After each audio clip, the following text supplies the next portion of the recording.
My stepbrother just got released from prison. He tricked everybody and said that he's a changed man, but when he does one very specific thing to our father, I realize maybe he's not as good as he says he is. I remember my childhood days when my father would take my stepbrother and me to watch basketball every weekend. My father loves basketball more than many Gen Zs of this time, which he's been doing since high school. And his physical build, which his auto repair business could have also impacted, can easily single him out as a sportsman. Dad's auto repair shop is just across the street from where we live, and it's a popular one that receives a good number of clients coming in to get their cars fixed or buy car parts. Of course, I'm the only child of my father, but not the only child of my parents. Well, how's that? My mom already had a son before she got married to my father. Linda, as my friends call my mom, was widowed 2 years after she married her first husband, who died of a drug overdose. Cole worked in the construction industry when he was alive and was really good at it, but he's a drunk and a drug addict. Indian hemp and cocaine are part of his daily food menu. As expected, his drug addiction affected his personality and marriage, and he'd always abuse Linda anytime she complained about her wayward lifestyle.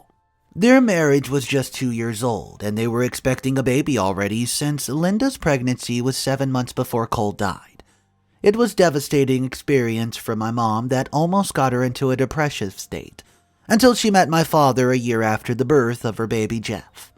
They met at a grocery store, where my dad was contemplating the best ingredients for food he wanted to prepare, and Linda, who noticed the confused man, came to his aid. Since then, they got to talking, and the talks grew out of feelings. They got engaged 6 months after meeting and married 2 months later.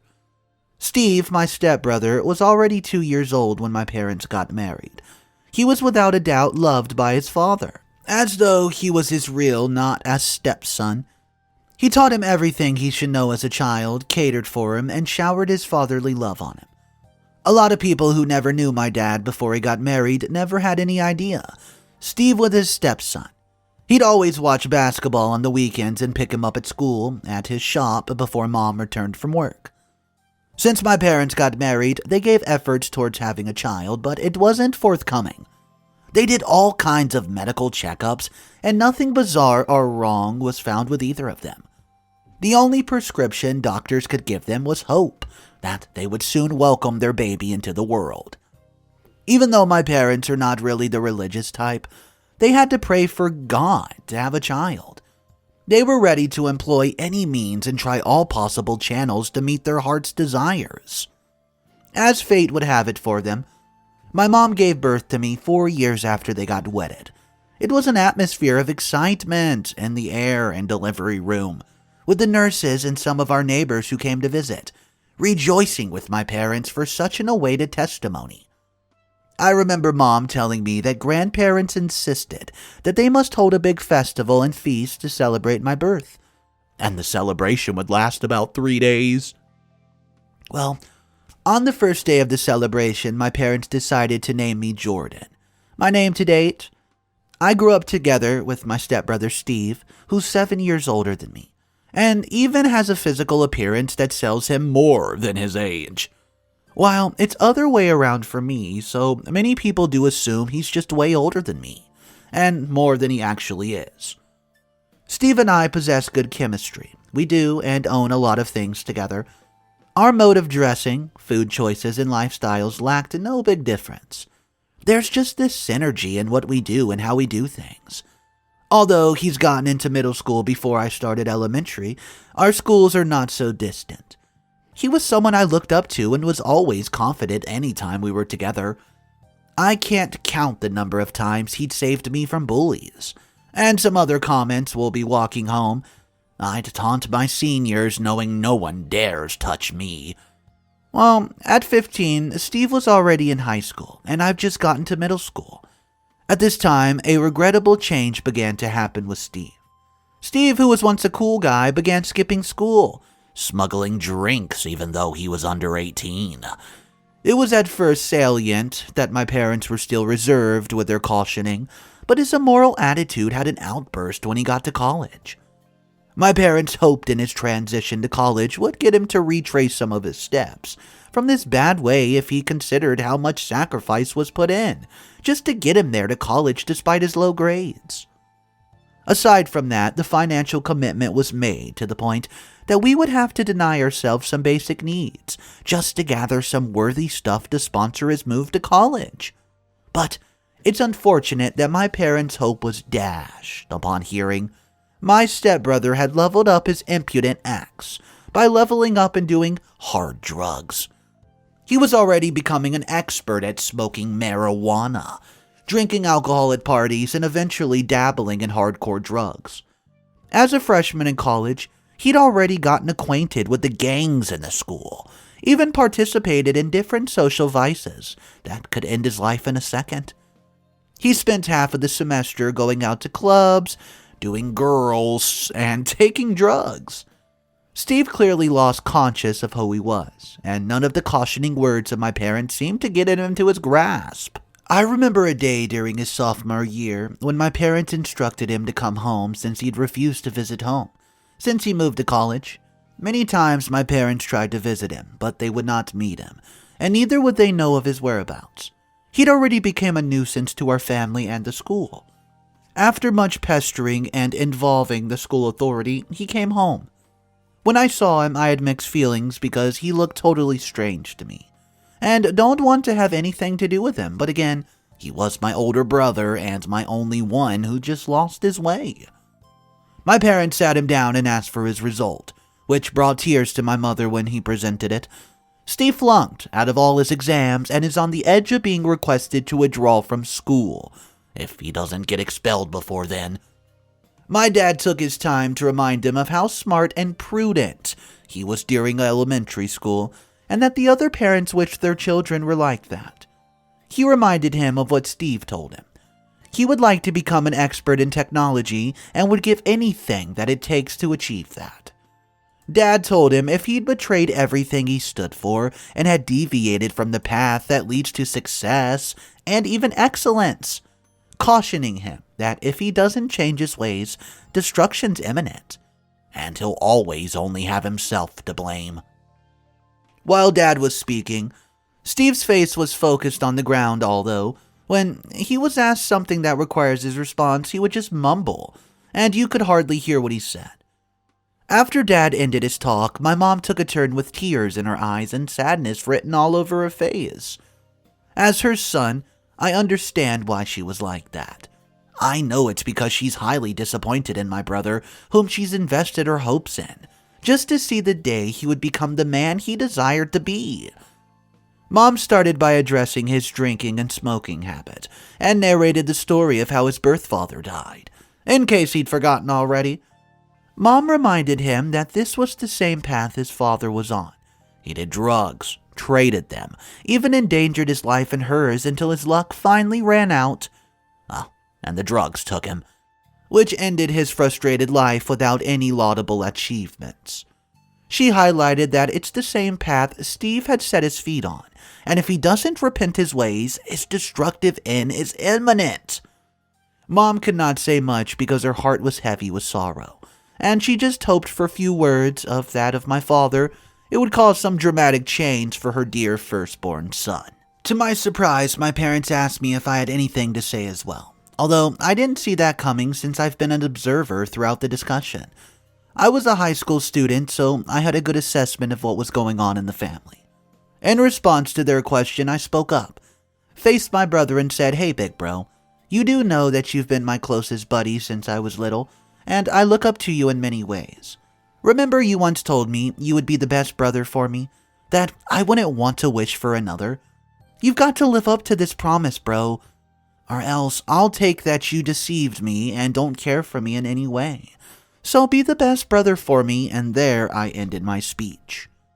Now it was the time for Steve's response to be handful of words that he just received from his family. We were all silent, waiting for him to raise his head and respond. He took his time for a few seconds, finally raised his head, thanked us for our words, and promised he would become a good son and brother that we hoped for.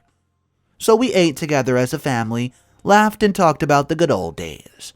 And Steve left for school the day after. Well, a week after, while my dad was attending to a customer in his shop, a phone call came in from Steve's school.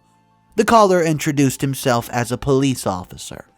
He told my dad Steve's just been arrested and that the presence was needed at the police station before his son would be arraigned. Immediately, my dad heard that he lost his composure. He closed his shop, called my mom to inform her, and boarded the next bus to the police station. Upon getting there, he was debriefed about why his son was arrested. Well, he was caught selling dope to high school students. The policeman explained that they've been on the lookout for Steve since a year ago, planning on how to catch him exactly. And finally, well, they did it. The officer added that he was caught with some other guys too, and will be arranged to go to court for the hearing. And that least that they could get was probably 3 years. My dad couldn't believe his ears, his son in prison. He had to man up by refusing to cry at the moment. He requested to see his son and was taken to the cell where he was locked up. When Dad saw Steve, his controlled tears finally burst loose. He looked at him from where he was standing and said, "Steve, this is not what we agreed on. I thought you promised to change. Now, what have we gotten yourself into?" Steve looked broken as well and could not look at Dad's face, knowing that his life had just gotten a lot messier. A week after, Steve and his cohorts appeared before the judge for their hearing, and they were sentenced to 3 years imprisonment with community service. Only Dad went to the hearing and refused my mother's request to be there. 3 years go by. Steve got released and came home. I could not tell if he was a changed man already or if he was still the same Steve before 3 years, or had probably gotten worse in the cells of prison. All I could do was hope for the better. Steve could not return to school since he was expelled because of his arrest. So my dad told him to join him in his business and help him out at the shop, since he'd already have an idea of how the business worked anyways. Steve started to help my dad with his sales, and things were going pretty well, as it seemed to us, but we never knew one of Steve's past was about to catch up with him. About 3 weeks after Steve started working in Dad's auto repair shop, he was walking home alone after the close of the shop, and 2 rugged-looking young men appeared from his backside. They grabbed him to a nearby bush. Steve recognized the 2 guys as his college mates from where he used to buy drugs when he was trading dope. They hit him constantly for a minute just to weaken him, and then told him to refund the money worth $2,000 for the drugs the police confiscated from him when they arrested him. Well, they gave him a week to pay, and if he didn't, then he's going to lose his life, and left him bruised and bloodied.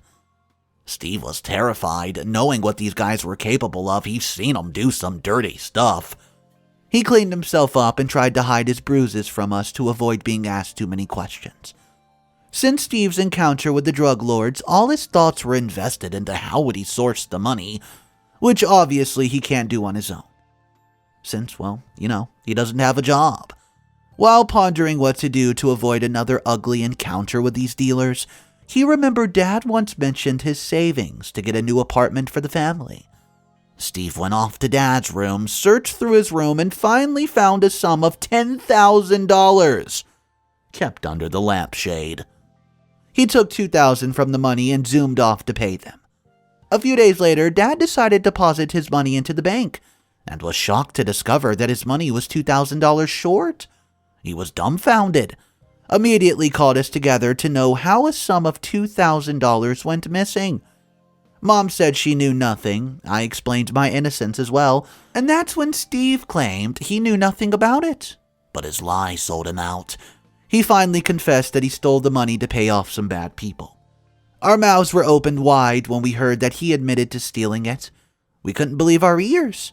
But when he added the reason as to why he stole the money, I don't know, I guess Dad understood, and got pacified a little bit, but mentioned that it would be difficult for him to trust Steve ever again. So what would you guys do if you were in my position and your brother just came home from prison? Alright guys, so what we have here was a rather sad story, and the reason I do say that is because it seems like the stepbrother was not a bad person. Growing up, he had great grades, and his family really loved him. but it seemed that he got along with the wrong clique and then got with some drugs and just was a story of addiction after that. So guys, I'm going to leave you with one question. Do you think that this would have all played out if it wasn't for the drugs that StepBrother got into? I mean, he went away to prison, yeah. He came back, he was trying to be a different person, but he was still plagued by all these people who were in his past life, and they wanted his money. I do say, though, the one mistake I saw the StepBrother make that was the most crucial mistake after he got out of prison, when those people came up to him and demanded those $2,000, or they're going to hurt him, he should have directly gone to his father and told him what was happening, instead of trying to take the money behind his back. I think that was a very bad move, and well, it took away a lot of trust from his family that they thought they could still have. Guys, if you know anybody that's gone through addiction, maybe you have, and you want to share the story, drop it in the comment section. Let's talk about it, because I strongly believe this story happened like this because of addiction. Let's talk about it in the comment section, guys. If you don't know who I am, my name's Mr. Reddito. I read stories every single day. If that's something you're into, consider subscribing. I'll talk to you in the comment section, and I'll see you in the next video. Have a wonderful day.